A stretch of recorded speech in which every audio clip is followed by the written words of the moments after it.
말씀 봅시다. 말씀은 에스겔서 35장 5절하고 11절. 원래는 1절부터 15절까지인데 다 읽기가 좀 여기에서 에스겔서 35장 5절 11절 두 절만 우리 한번 읽도록 해보겠습니다. 같이 읽읍시다. 시작.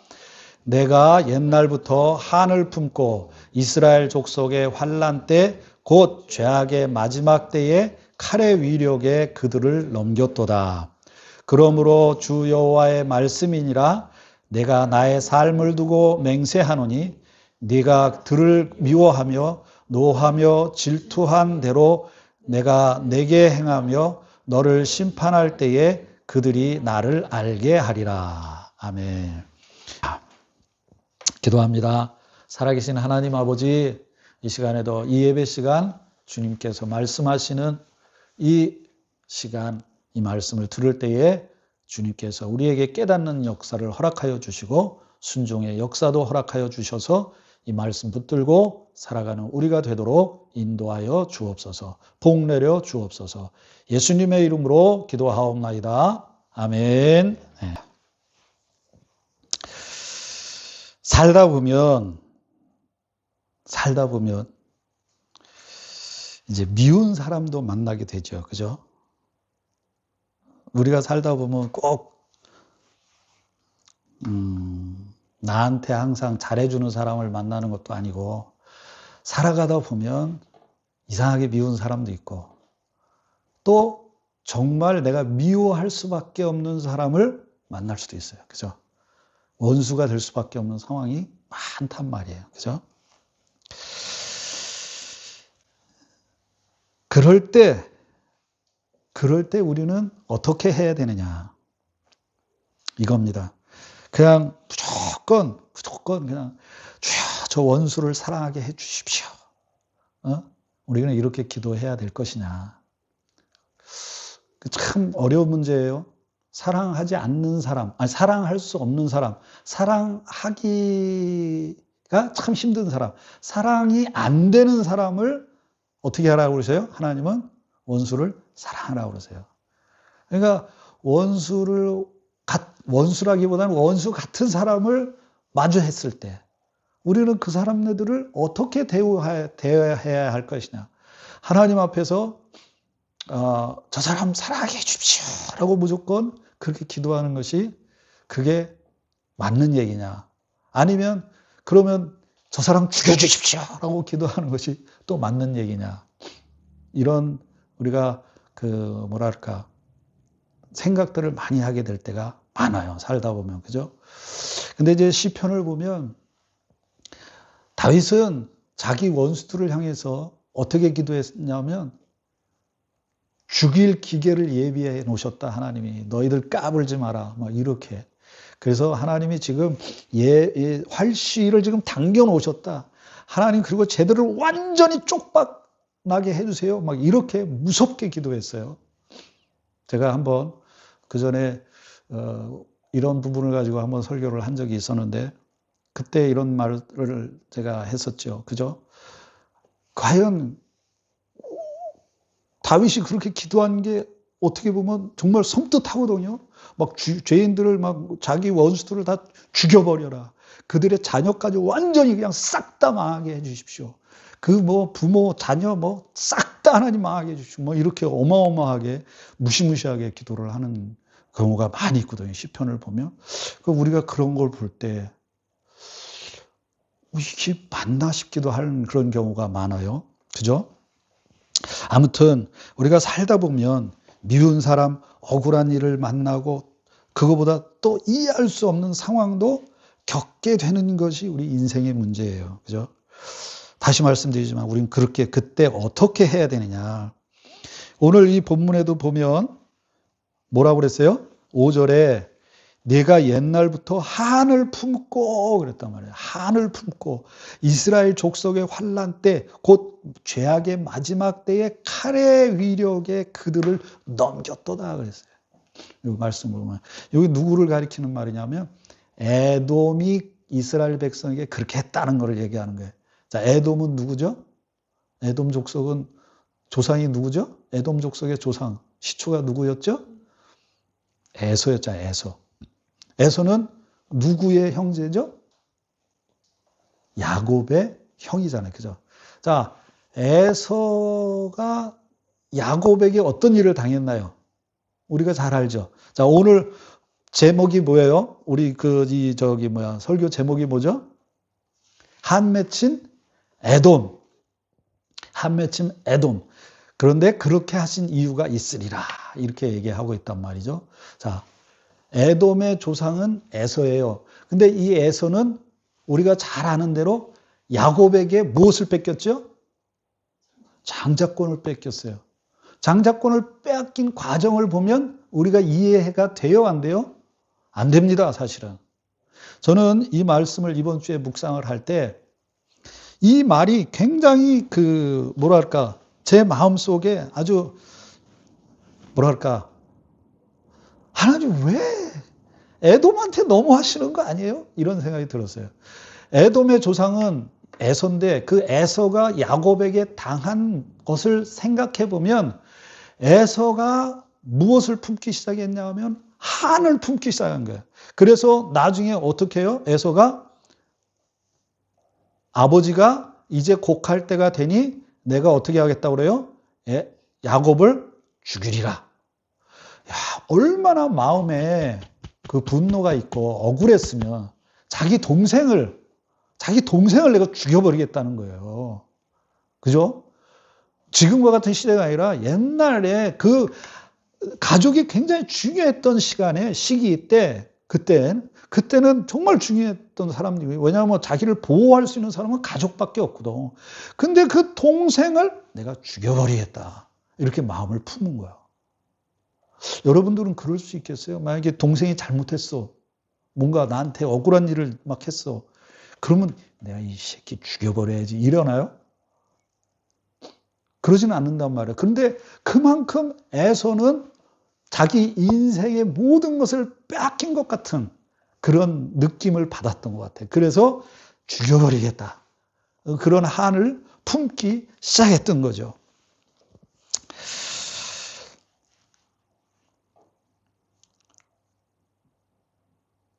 근데 참 에서를 보면 그걸 누가 시켰죠? 야곱에게 그 장자권을 뺏는 그 일을 누가 시켰지 처음에? 엄마가 시키잖아. 엄마가. 그죠? 야, 내가 시키는 대로만 해. 걱정하지 마. 그랬더니 야곱이 그러잖아. 아니야, 내가 축복은 고사하고 내가 아버지를 속이다가 들키면 저주를 받을 거예요. 그랬더니 아니야, 걱정하지 마라. 그 저주는 내게 돌리고 아들아, 내가 시키는 대로만 해라. 그러잖아. 여러분, 만약에 여러분의 엄마가 여러분들한테 이런 행동을 하게 만들면 여러분은 어떻게 하겠어요? 예스. 그러고 그거 따라갈 거예요? 야, 옆집에 가서 훔쳐갖고 와. 이러면 훔쳐갖고 올 거예요? 안 한단 말이야. 이만큼 모든 상황에 있어서 에서는 피해자야, 피해자. 성경적으로 봐도 그렇고, 윤리적이고 도덕적인 모습으로 봐도 뭐예요? 에서는 피해자란 말이야, 피해자. 사실 이런 일들을 야곱이 행하고 나서 나중에 보면 야곱이 어떤 일을 당해요? 야곱도 속임을 당하잖아요. 그죠? 누구에게? 라반에게. 속임을 당하고 그 다음에 어떻게 됐어요? 약복강가에서 하나님이 치심으로 철저하게 어떻게 됐어요? 엎드려지는 그러한 경험을 하기는 한단 말이에요. 그러나 아무튼 에서와 야곱의 관계를 놓고 볼 때 에서는 억울했단 말이야. 그 에서의 억울함이 훗날 그 자기들 자녀에게 계속해서 무엇이 됐어요? 전가되기 시작했단 말이야. 그 분노가. 그래서 뭐라 그러는 거예요? 5절에? 그래서 5절에 뭐라 그러고 있어요? 내가 옛날부터 뭐를 품었다고? 한을 품고 이스라엘 족속의 환난 때, 곧 죄악의 마지막 때에 칼의 위력에 그들을 넘겼도다. 이스라엘 백성이 망하는 걸 보면서 에서의 후손들인 에돔은 이야 잘됐다, 드디어 하나님이 하나님이 아니라 드디어 저놈들이 망하는 꼴을 우리가 보는구나, 이렇게 했단 말이야. 그리고 11절에 그것에 대해서 주님께서 뭐라고 얘기하는 거예요? 주 여호와의 말씀이니라 내가 나의 삶을 두고 맹세하는데 네가 그들을 미워하여 노하며 질투한 대로 내가 네게 행하여 너를 심판할 때에 그들이 나를 알게 될 것이다. 이게 어떻게 보면 성경에 이런 부분이 참 이해가 안 되는 거예요. 왜? 에서의 사건, 즉 야곱과 에서의 사건을 통해서 하나님은 에서를 위로하는 게 아니야. 뭐해? 야곱 편을 들으셔. 지금 그 속이고 빼앗은 놈의 편을 든단 말이야. 왜 그랬을까? 바로 이것이 우리가 봐야 하는 믿음의 시각이고 성경이 우리에게 말하는 시각이란 말이에요. 이것을 우리가 볼 수 있어야 돼요. 자, 왜 그랬는가? 곰곰이 생각을 해보면 이 에서의 후손들의 이 죄는 단순히 미움에서 시작된 것이 아니라는 것을 우리는 알아야 해요. 무엇에 시작했느냐 하면 무엇으로부터 시작했느냐? 비교에서 시작했다는 것을 알 수 있어요. 무슨 비교?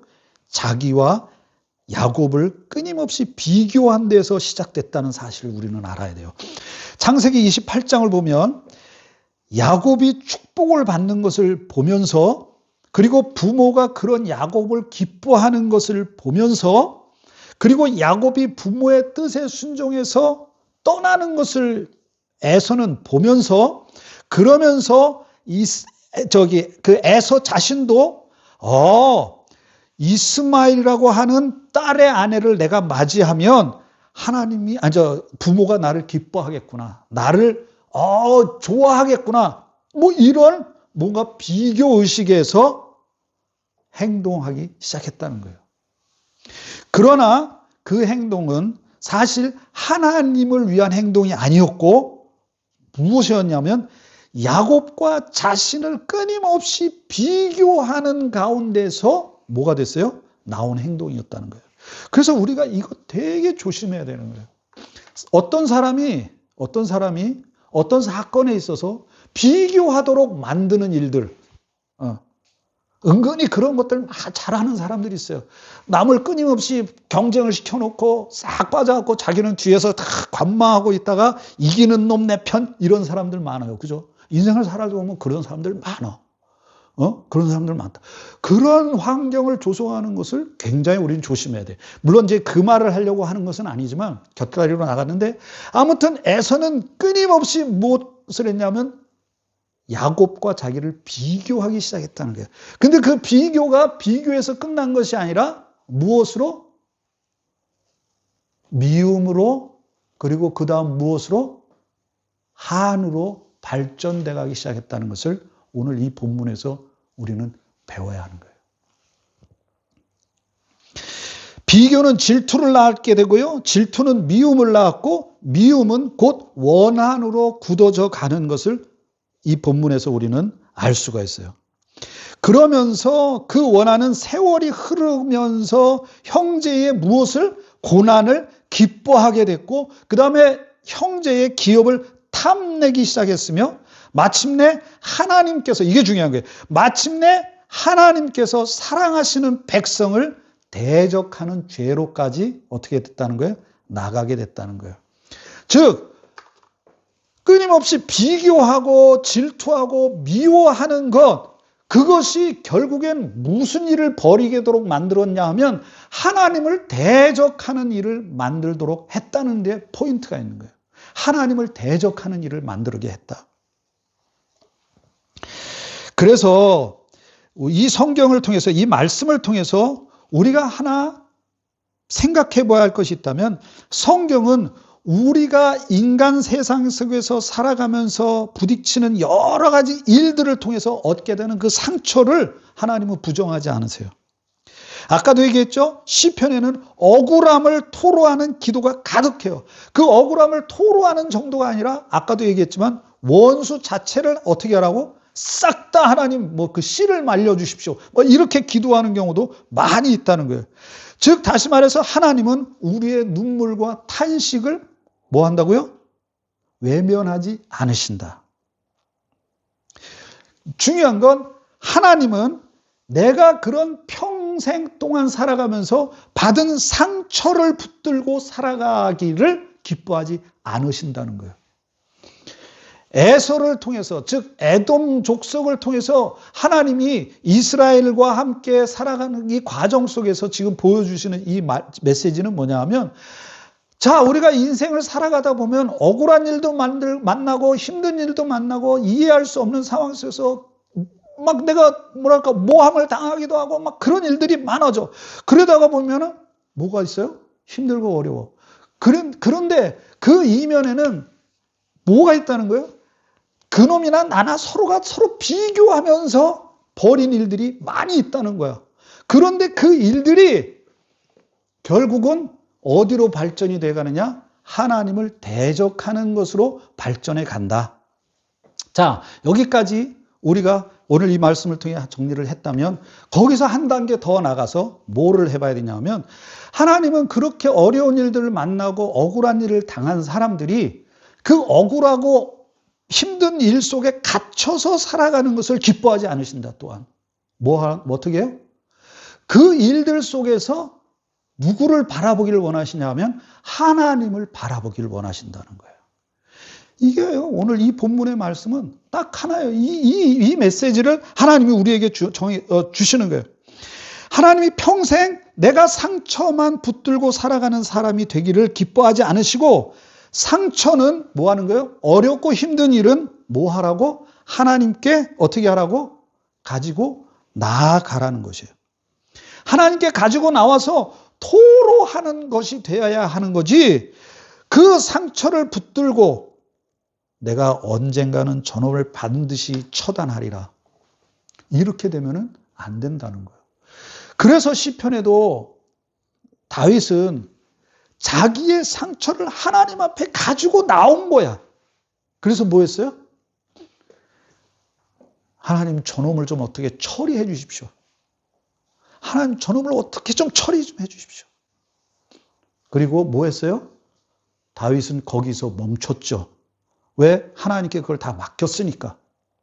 그런데 만약 하나님께 가지고 나오지 않고 이 원한과 미움 속에 사로잡혀서 하나님을 바라보지 않고 자기 자신을 보면서 계속해서 끊임없이 비교하는 사람, 이 상처에 붙들린 사람은 어떻게 된다고요?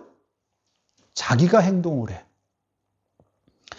교회 와서는 열심히 주님 나 좀 용서해 주세요. 그리고 주님 저 사람을 용서해 주세요. 내가 저 사람을 미워하지 않게 해 주세요. 그래 놓고 뭐 해?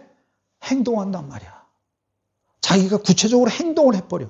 그런데 그 문제를 하나님께 가지고 나오는 사람들은, 그 문제를 하나님 앞에 맡기는 사람들은, 그 문제를 하나님 앞에 내려놓고 왜 하나님이 이 일을 나에게 지금 허락하셨는지, 왜 이 일이 지금 나에게 이런 일들이 발생하게 하셨는지를 하나님 앞에 그 문제를 가지고 나가면서 묻는 사람들은 하나님 앞에 자기의 그 속 안에 썩은 것 같은 마음들을 다 쏟아내기는 하지만 하나님께 그 결과를 완전히 맡긴단 말이야. 이 차이인 거예요. 에서의 후손들인 에돔은 어떻게 했느냐? 하나님께 그 문제를 가지고 나간 것이 아니라 뭐 했어요? 끊임없이 비교하면서, 끊임없이 질투하면서, 끊임없이 미워하면서 하나님 앞에 그 문제를, 그 썩어가는 자기의 마음을 하나님 앞에 내려놓기보다는 그걸 자기가 스스로 해결하려고 했단 말이야. 그러다 보니까 뭐가 돼요? 하나님을 아까도 얘기했지만 대적하는 사람들이 될 수밖에 없었다는 거예요. 오늘 이 본문이 우리에게 주는 이 메시지는 너무 간단해요. 어렵지 않아요. 그죠? 하나님이 이렇게 물어보시는 거예요. 야, 지금 너 힘드니? 그러면 그걸 너는 지금 어떻게 처리를 하고 있니? 무조건 나한테 와서 저 사람 용서하게 해주세요. 저 사람 사랑하게 해주세요. 그거 말고 네 중심, 너의 마음속에 있는 걸 나한테 쏟아내라. 그리고 나에게 그걸 맡겨라. 너의 그 마음을 나한테 다 드러내라. 이게 뭐예요? 이게 정직한 거죠. 하나님 앞에서. 그죠? 우리는 하나님 앞에서 얼마나 의로운 척 하려고 그래요. 우리 자신이 사실은 그렇지 못한데 하나님 앞에 나오기만 하면 마치 내가 막 의로운 척, 기도도 우리는 의로운 척 하면서 한단 말이야. 하나님이 그걸 기뻐하시는 것이 아니야. 하나님은 있는 그대로의 내 모습을 가지고 하나님 앞에 나와 우리가 뭐 하기를 원하세요? 기도하기를 기뻐하신다는 거예요. 그래서 오늘 이 본문이 보여주는 에돔의 비극, 에돔의 이 화는 자신이 상처받았다는 그 사실에 있는 것보다는 그 상처를 하나님께 지금 토로하지 않고 있는 것에 있다는 것이에요. 만일 에서가 자신의 억울함을 하나님 앞에 가지고 나아갔다면, 그래서 아유 주님, 저 내 동생 저 야곱 젊은 새끼 어떻게 내 장자권을 그래 엄마하고 짬짬이 해갖고 그리고 나를 속여서 내 장자권을 저놈이 뺏어갔어요. 하나님 저놈 좀 어떻게 해주세요. 그리고 그 마음을 어떻게 했다고? 하나님 앞에 토로했다면 그 마음속에 미움과 어떤 그 질투 혹은 그 분노가 쌓여 있었을까? 아니요. 절대로 그러지 않아. 하나님 앞에 자기 문제를 가지고 나와서 토로하는 사람은 하나님이 그 문제를 떠안아 주신단 말이야. 그게 우리가 하나님과 교제하는 방법이고 하나님 앞에 우리 마음을 내어드리는 것이에요. 그걸 우리는 배워야 되는 거예요. 그거를. 할렐루야? 잘하잖아요. 그죠?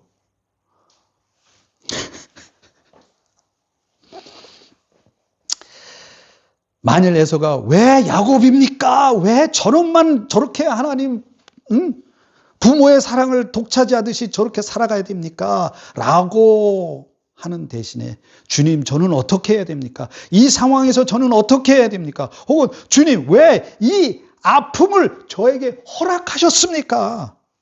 라고 진지하게 그리고 정직하게 하나님을 바라보며 묻고 주 앞에 서기를 힘썼다며 그의 인생은 전혀 다른 방향으로 흘러갔을 것입니다.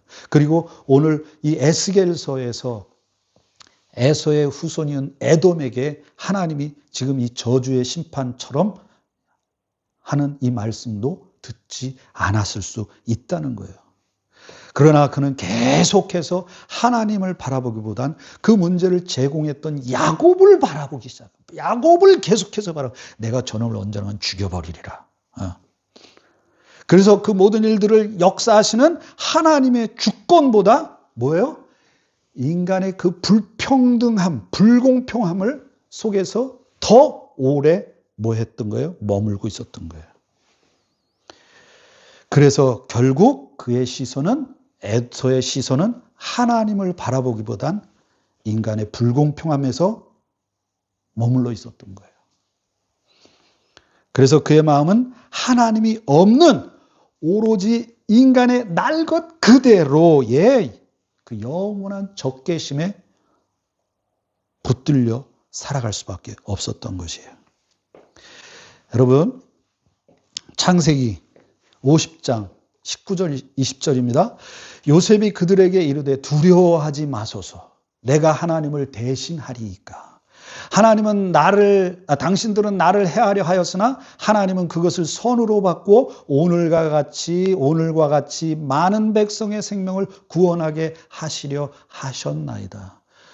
여러분, 요셉도 누구 못지않게 에서 못지않게 억울한 일을 당했죠. 그죠? 어떻게 됐어요, 요셉은? 형제들에 의해서 노예로 팔렸잖아. 그리고 정말 십몇 년 이상을 뭐 했어요? 노예 생활을 했잖아. 그것 때문에 깜빵에도 갔잖아. 정말 미치고 팔짝 뛸 노릇 아니에요? 그죠? 잠을 자다가도 형들을 생각하면 자기를 팔아먹은 그 형들을 생각하면 요셉은 잠이 안 왔을 거야 아마. 그죠? 그렇잖아. 그리고 이거를 성경에 또 뭐라고 그랬어요? 요셉이 이거 훈련을 하신 거라고, 하나님이 이 일을 훈련하신 거라고 그렇게 얘기하고 있거든. 훈련하셨다고 그랬어, 이 일을.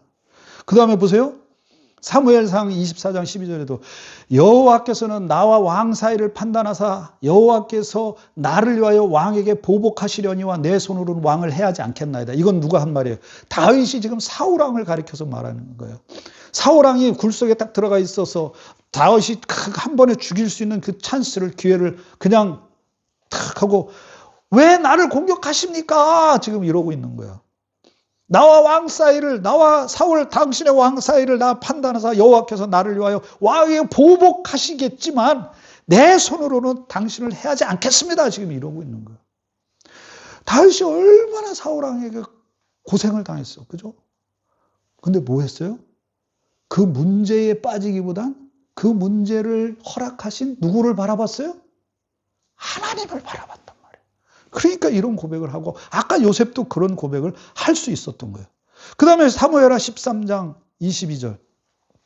압살롬은 암논이 그의 누이 다말을 욕되게 하였으므로 그를 미워하여 암논에 대하여 잘잘못을 압살롬이 말하지 아니하니라.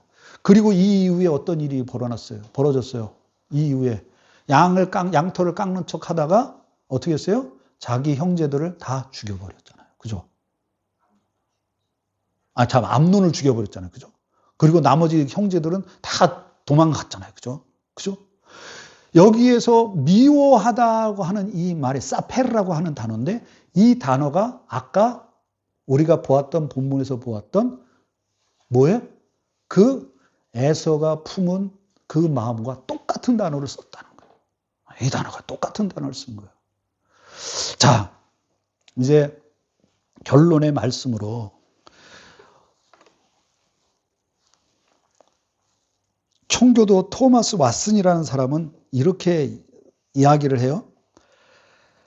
하나님의 섭리를 이야기하면서 하나님의 섭리는 때로 우리의 이성으로는 이해되지 않지만 언제나 하나님의 선하심과 거룩하심 안에서 역사한다라고 이렇게 이야기했어요. 그리고 존 플라벨이라고 하는 이 청교도 학자도 뭐라 그랬냐면, 하나님의 섭리를 묵상하는 성도는 눈에 보이는 사건보다 그 사건을 다스리시는 하나님의 손을 바라보아야 합니다라고 얘기를 했어요. 에서는 눈에 보이는 야곱을 보았지만 그 모든 일을 허락하신 누구를? 하나님의 손은 보지 않았다는 거예요. 그래서 오늘 본문은 바로 이것을 우리에게 말씀하고 있는 거예요. 나의 상처가 살아가면서, 아까도 말씀드렸죠. 우리가 처음에 이야기했잖아요. 힘들고 어려운 일을 만나는 것뿐만 아니라 이해되지 않고 억울한 일, 정말 환장하고 팔짝 뛸 만한 그런 일들을 만날 수도 있단 말이에요. 나도 그런 일을 당했어. 최근에 약속해놓고 다 약속해서 했더니 안 된대. 그런 게 어딨어? 그죠? 그런 게 어딨어? 막 팔짝 뛰겠는 거야. 그런데 어떻게 했어요? 그 순간에 왜 하나님이 이 일을 허락하셨을까를 생각해 보면 뭐가 생겨요? 믿음의 여유 공간이 생긴단 말이야. 그리고 내 행동이 어떻게 돼요? 여유가 생겨요. 원한이 들어오는 거, 뭔가 쌓이기보단 주 안에서 그것이 해소가 되는 거예요. 그래서 다시 말하지만 나의 상처가 죄가 되는 순간은 상처가 생겼을 때가 아니다. 그 상처가 하나님보다 더 큰 내 행위의 기준이 될 때임을 명심해야 되는 거예요. 그래서 오늘 우리 자신에게 이렇게 질문을 던져봐야 합니다. 지금 나는 무엇을 바라보고 있는가? 꼭 이게 원수 뭐 이런 것보다는 지금 내가 살아가고 있는 모든 일상의 나의 삶에서 이때는 내가 어떻게 해야 되나? 하고 내 상황을 바라보면 나는 어떻게 되는 거예요? 하나님을 잃어버려. 내 상황에 함몰돼. 그러면 그 상황은 뭐가 되는 거예요? 하나님을 대적하는 교만으로 자라고 하나님을 대적하는 죄가 되는 거예요. 근데 그 상황은 하나님이 나를 만들어 가시는 복된 것이거든. 그렇잖아요? 그죠? 그 복된 상황을 통해서 하나님 바라보기를 원하시는 건데, 우리는 내 마음을 붙잡고 과거의 상처를 붙잡고 사람의 불의한 것들을 붙잡고 그러고 있단 말이에요. 믿음은요, 모든 일을 이해하는 능력이 아닙니다. 믿음은 이해되지 않는 상황 속에서도 뭐라고요? 오늘 설교 제목, 그렇게 하신 이유가 있을 거야. 뭐 하는 거예요? 체념하라는 소리가 아니에요, 이거는. 방관하라는 소리가 아니야. 뭐 하나님을 믿음으로 하나님이 지금 이렇게 하시는 이유가 있을 거야. 그리고 그 문제를 가지고 하나님 앞에 나아가서 하나님과 씨름하라는 거예요. 그렇게 하신 이유가 있으리라 이렇게 고백하고 하나님을 바라보는 것. 에돔은 그 고백을 잃어버렸기에 영원한 적개심으로 무너졌고 결국 하나님의 심판의 대상으로 지금 그 에돔 족속은 지구 역사상에서 어떻게 됐어요? 흔적이 없어요. 흔적이 없어요. 하나님의 백성은 그러나 인간적인 이유가 자기가 억울하고 분할 수밖에 없는 그런 이유가 충분히 있고 없고를 떠나서 상황이나 사람보다 하나님을 바라보는 자가 뭐다? 하나님의 백성이다. 그러므로 오늘 이 말씀은 오늘도 나는 하나님을 바라보며 살아갈 것인가? 아니면 내 모든 이해를 넘어 역사하시는 하나님의 섭리를 신뢰하며 그렇게 하신 이유가 있으리라 이렇게 고백하며 살아갈 것인가? 무엇인가? 우리가 선택해야 될 건 무엇인가? 하나님께서는 여전히 우리를 그 갈림길에서 지금 보고 계신 거예요. 그리고 말씀하신 거예요. 나에게 맡겨라. 내가 하고 있다. 여러분 이걸 믿으세요? 믿으십니까? 나는 50이 돼가면서 한 가지 인생의 원칙이 생겼어. 그건 뭐냐면 영원을 바라보잖아요. 영원한 순간에 하나님 앞에 섰을 때 그때의 판단, 그때의 하나님이 내려주시는 그 결정이 그게 진짜인 거야. 이 세상에서 아무리 잘 살았어도 마지막 순간, 마지막 때에 영원을 통과하는 그 순간에 하나님 앞에 섰을 때 나는 너 몰라. 이러면 이거 무슨 소용이 있냐고. 우리가 이거 속으면 안 돼요. 물론 지금 살아가는 일에 있어서도 중요한 거 우리가 열심히 해서 쟁취를 해야 되고 얻어야 됩니다. 그러나 그 순간순간마다 지금 어렵고 힘든 일, 원수 같은 사람들 만날 때마다 오늘 이 말씀을 기억하고 그때마다 무엇을 하라? 하나님을 바라봐라. 하나님을 붙들어라.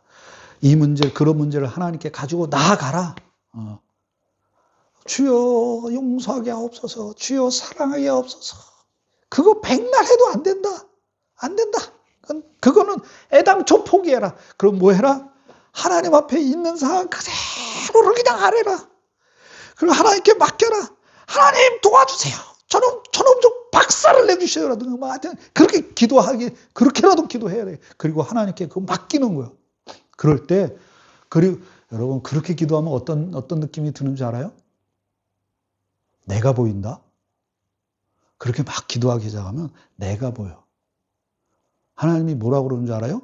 그렇게 막 기도하면 네 꼬라지를 좀 봐라. 이러세요. 막 기도하잖아? 그렇잖아. 그죠? 우리 잘 알잖아. 그죠? 하나님, 나 그렇게 기도해. 하나님, 저놈을 새끼 꽉 기도하잖아? 그러면 하나님 뭐라고 그러냐면, 네 꼬라지나 좀 봐라. 하나님, 진짜 그래, 진짜. 그러면 그렇게 기도하다가 그 기도가 쓱 없어져. 그러면 사랑이고 뭐고가 그때부터는 아니야. 그냥 그 사람을 하나님의 시각으로 자꾸 바라보게 되는 거예요. 우리는 사랑을 우리가 할 수 없어요. 하나님 바라볼 때 사랑도 시작이 되고 하나님 바라보고 모든 상황을 하나님께 맡길 때 우리가 우리로서의 참된 모습을 하나님 앞에서 찾아가기 시작한다. 이거 명심합시다.